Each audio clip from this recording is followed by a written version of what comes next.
Hey y'all, just a quick video today.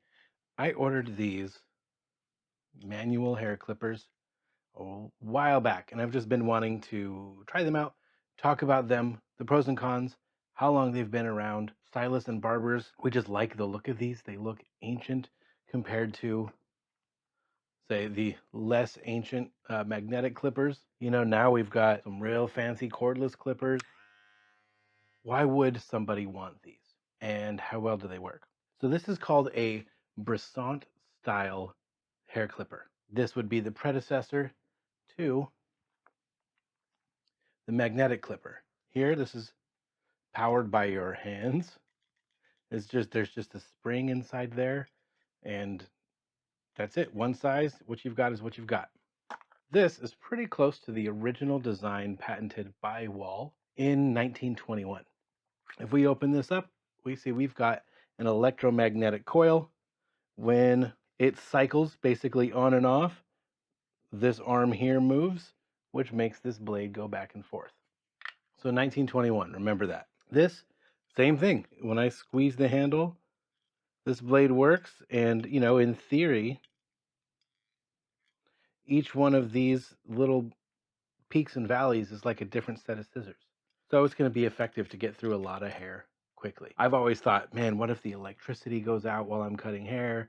Or isn't this just a cool old school thing? My basic thought is not everything old school is better. There's a reason that improvements are made. There's a reason that technology progresses. And that's because, honestly, this thing sucks.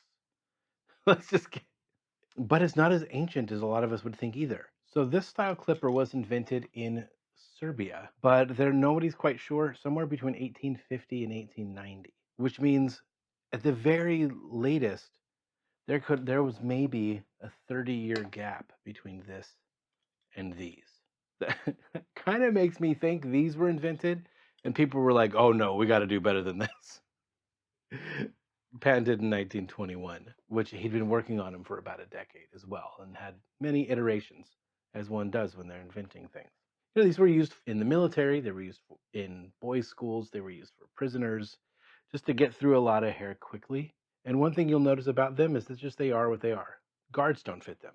And the reason for that's going to become apparent here in just a little bit.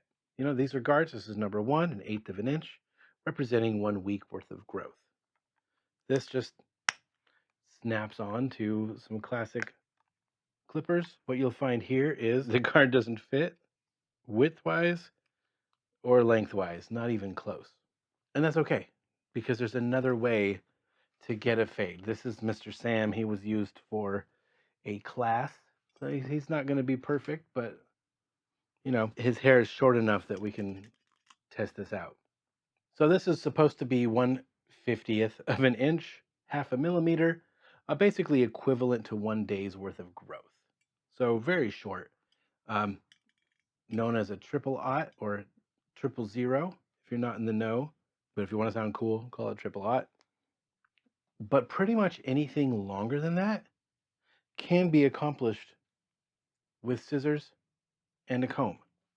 If I want to use my comb as a guard, I can come in here and you can see all the way against the scalp that there is hair coming out. So then I can come through with my scissors and clip them just like clippers. You've got a pretty good rate of motion here. So you can come through and get pretty close. But if you want to get closer than this and get something even, then you need this.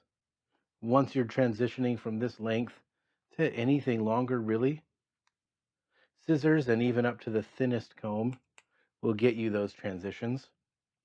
So honestly, guards aren't worth it for these. Here's the real issue with these. We're getting ready to actually cut some hair with them. If you use them wrong, you are going to rip people's hair out.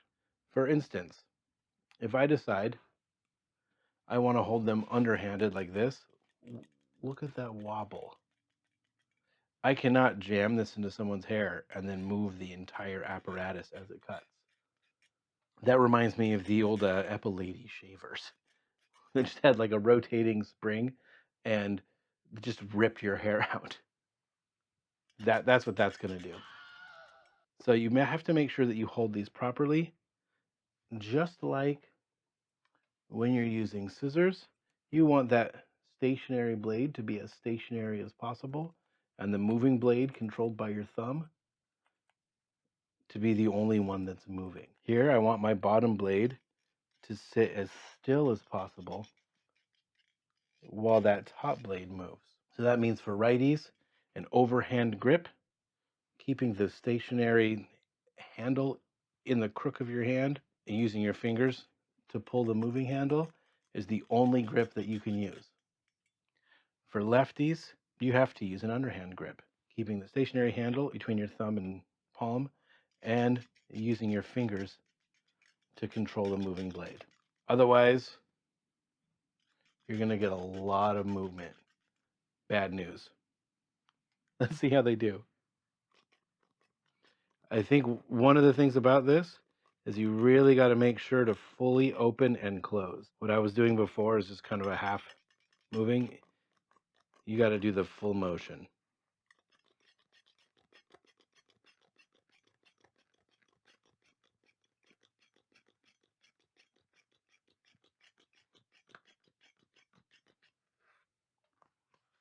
That didn't sound good. It's still kind of slow going. What if I just had a nice sharp pair of scissors?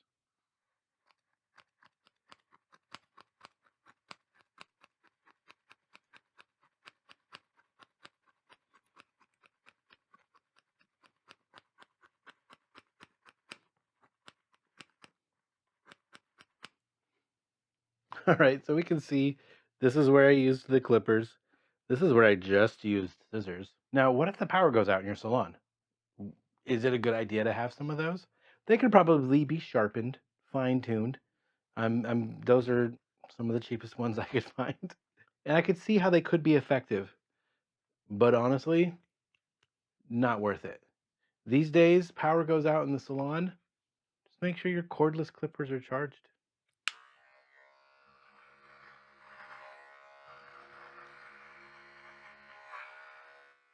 And of the three, I think I have a closer cut here than I do with the scissors, and definitely something more even than I did with the manual clippers.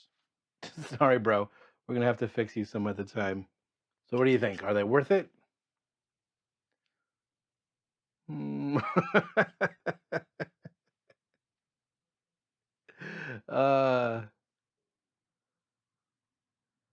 Personally, these might look really nice on a display next to some straight razors, shaving brushes, those kind of things.